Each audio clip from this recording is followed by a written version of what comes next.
जोधपुर नाम के शहर में मोना अपने पति, बच्चों और सास ससुर के साथ रहती थी। मोना की सुबह नाश्ते में क्या बनेगा से शुरू होती और रात के खाने में क्या बनेगा पर खत्म। ऐसी ही एक सुबह।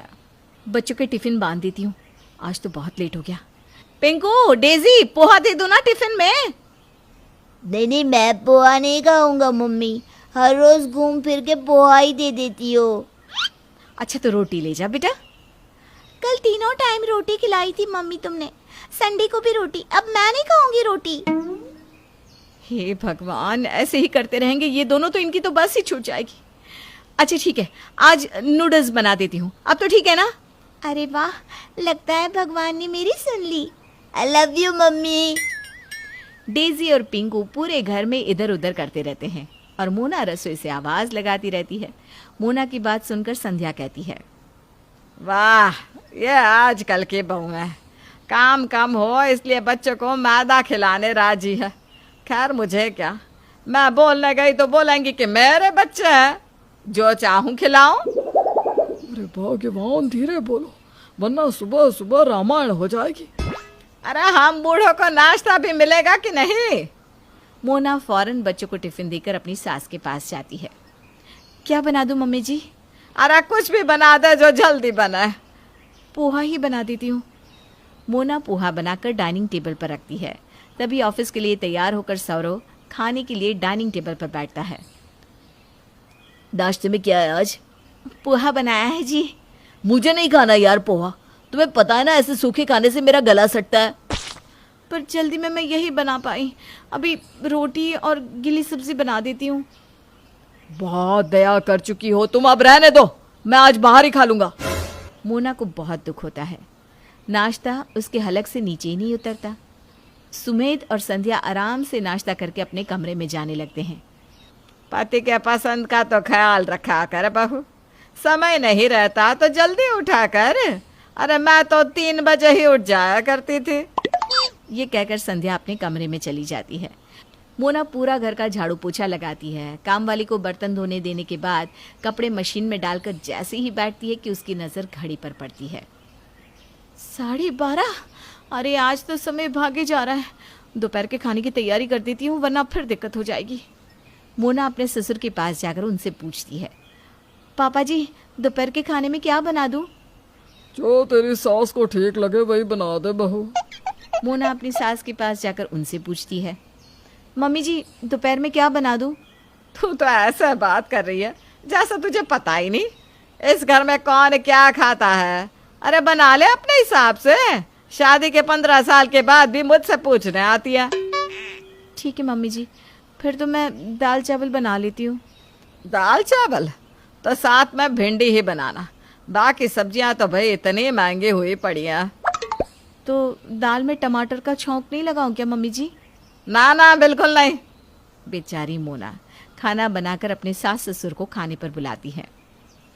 ये क्या बहू, भिंडी और ये दाल में टमाटर क्यों नहीं डाला, और रोटी कहाँ है? आप ही ने तो बोला था पापा जी कि जो मम्मी जी बोले बना लूं। तो सब्जी पूछने को बोला था बहू, तू नहीं जानती कि रोटी के बिना मुझे संतुष्टि नहीं होती? वो कल तीनों टाइम आपके लिए रोटी ही बनाई थी पापा जी, वही रोटी बची हुई है, कोई खाना ही नहीं चाहता तो आज इसलिए नहीं बनाई। कल की रोटी पड़ी है वही ला दूं क्या पापा जी? हाँ हाँ ले आ, ये कौन से कहीं के शहंशाह हैं। तभी बच्चे आ जाते हैं स्कूल से। मम्मी खाना। आओ दोनों आ जाओ। पाव भिंडी। ये क्या मम्मी, आलू की सब्जी क्यों नहीं बनाई? अब मेरे लिए इस चावल को फ्राई कर दो, वही खा लूंगा मैं। हाँ तो मैं भी वही खा लूंगी। ये कहकर दोनों बच्चे कपड़े बदलने चले जाते हैं। अपने घर पर हो रहे इस तमाशे से अब मोना चिढ़ने लगी थी। घर में 6 लोग और 6 तरह के पकवान। मैं क्या अपनी प्लेट लगाऊं? सबने जो छोड़ा है वही खा लेती हूँ, अनाज बर्बाद तो नहीं होगा। सुबह से सभी का मूड बड़ा खराब था, इसलिए मोना रात के खाने पर सबकी पसंद के अनुसार अलग अलग खाना बनाती है।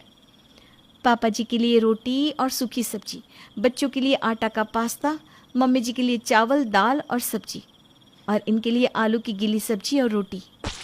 बेचारी मोना इतना काम करके पसीना पसीना हो जाती है। वो जैसे ही रसोई से सारे खाने को डाइनिंग टेबल पर सजाकर बाहर ले आती है तो देखती है कि सभी बाहर जाने के लिए तैयार होकर बैठे हैं। मोना, कुछ बनाने की ज़रूरत नहीं है, हम सब बाहर खाने पर जा रहे हैं। क्या? हाँ, तुम जल्दी से तैयार हो जाओ, हम सब तो रेडी हैं।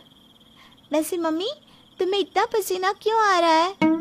ये आजकल की बहू है, 2 मिनट रसोई में क्या गई पसीना आने लगता है। हम तो एक बार में 40-40 लोगों का खाना बनाते थे। क्या जी? अरे मुझे मत फंसाओ तुम। बेचारे मोना के तो तोते उड़ जाते हैं।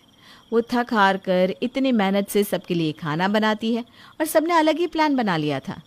इतना काम करने के कारण मोना बहुत थक गई थी और उसमें अपनी सास का ताना सुनकर अब तो उसकी सब्र का बाण ही टूट जाता है।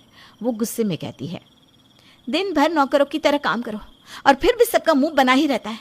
अब मैंने जो इतना खाना बनाया है उसका क्या होगा? कौन खाएगा उसे? और माँ जी, खास करके तो आपके मन का ही खाना बनाती हूँ मैं। अरे मैं इंसान हूँ, गर्मी है तो पसीना तो आएगा ही।